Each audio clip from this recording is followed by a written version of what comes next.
आयो आयो भाग्नु भाग्नु भाग्नु बुढा आयो आयो आयो भाग्नु भाग्नु। दर्शक बिनहरू नमस्कार, म दीपक नेपाल। मेरो घर बाराको सिमरा हो। अहिले हामी चाहिँ मकवानपुर जिल्लामा आएका छौँ होइन दाइ? के मकवानपुर जिल्ला हो? हामी चाहिँ निजगढ भनेर चाहिँ आएको, निजगढ सिङ्गल भनेर चाहिँ आएको थियौँ। तर एकदमै भित्र रहेछ हेर्नु होला, यहाँ चारैतिर चाहिँ पहाड देखिरहेको छ, यतातिर चाहिँ खुल्ला ठाउँ देखिरहेको छ, यता चाहिँ खाल्टो ठाउँ छ भने यतातिर चाहिँ हेर्नु होला यो चारैतिर चाहिँ पहाडै पहाड छ। पहिलोचोटि चाहिँ अलिकति यस्तो ठाउँमा आएको हो म सर्प रेस्क्यु गर्नको लागि, र यहाँनिर चाहिँ किङ कोब्रा सर्प आयो भनेर चाहिँ फोन गर्नुभएको थियो।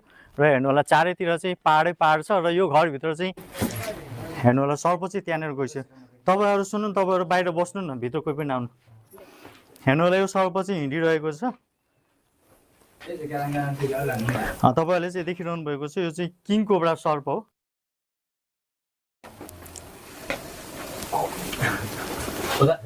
यहाँनिर चाहिँ एकदमै प्याज हो राखेर चाहिँ यो के सुत्ने कोठा हो? ए तपाईँहरू सुन्नु न, बाहिर बस्दिनु न अहिले।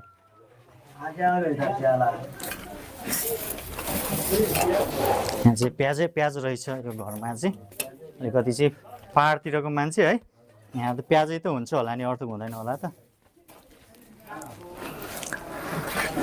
सर्प चाहिँ फेरि यो कुनामा चाहिँ म बाहिर निकाल्ने कोसिसमा चाहिँ छु।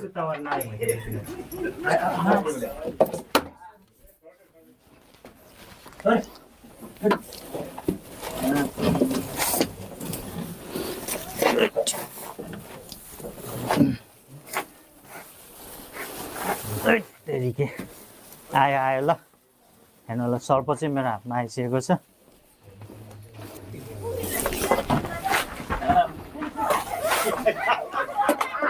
तपाईँहरू पर पर बस्दिनु होला है।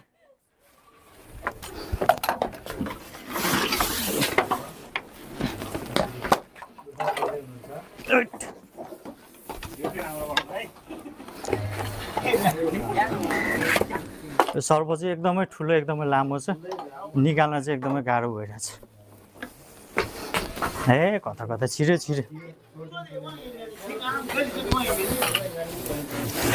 भाइ तिमी अलि पर बसेर ए आउनु लाग्यो आउनुलाई दाइ।